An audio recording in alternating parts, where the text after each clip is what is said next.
আমি যখন বয়ানে ঢোকার আগে এক এক করে সবার মাথার মধ্যে পাগড়ি দিয়া দিব। আমি এক এক করে সবার চেহারার দিকে তাকায় রইলাম, দেখলাম সবার মুখের মধ্যে একটু একটু হাসি লেগে আছে। আর একটা সন্তান যার মাথার মধ্যে আমি পাগড়ি লাগায়া দিব, যেই সন্তানের মা নাই, ওই সন্তানের চোখের ডগার মধ্যে পানি চলে আসলো। ওই চোখের মধ্যেই কেন যেন পানি টলমল টলমল করতেছি। আমি সন্তানটার কানের মধ্যে মুখটা লাগাইয়া আমি তারে বললাম, সবাই আজকে সবার জন্য খুশির দিন হয়ে গেল। এই পুরা 30 পারা কোরআন তুই তোর কোরআন সিনাটার মধ্যে ঢুকাইলি, আজকে তুই বড় ধন্য। তুই আজকে চোখের পানি ফালাইয়া কান্না করো কেন? সে আমারে জবাব দিয়া বলে, হুজুর আমার এই দুনিয়াতে তো আমার মা নাই, আমি এত ছোট বয়সে মাটারে দুনিয়া থেকে বিদায় দিয়েছি। ওই সময় মায়ের কি আদর আমি বুঝতাম না। আমি হাফেজে কোরআন হুজুর হতে পারতাম না।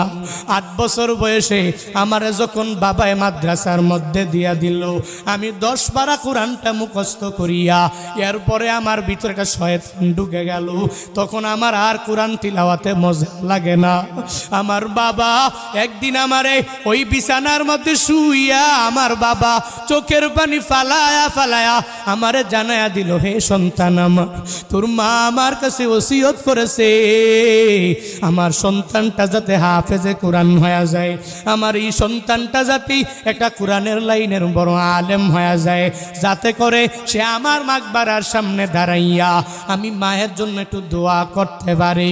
আমার বাবা ওই রাতের বেলা আমার সামনে ওসিয়তনামা শোনানোর পরে আমিও চোখের পানি ফালাইয়া ওই রাতের মধ্যে আমি নিয়ত করেছিলাম, দুনিয়ার কারো জন্য না, আমার আল্লাহকে খুশি করার জন্য, আর আমার ওই যে কবরস্থ মায়ের খুশি করার জন্য, ওই মায়ের রুহানি দোয়া পাওয়ার জন্য আমার কোরআনটাকে খতম করাই লাগবে, এই কোরআন হিফজটাকে আমার শেষ করাই লাগবে।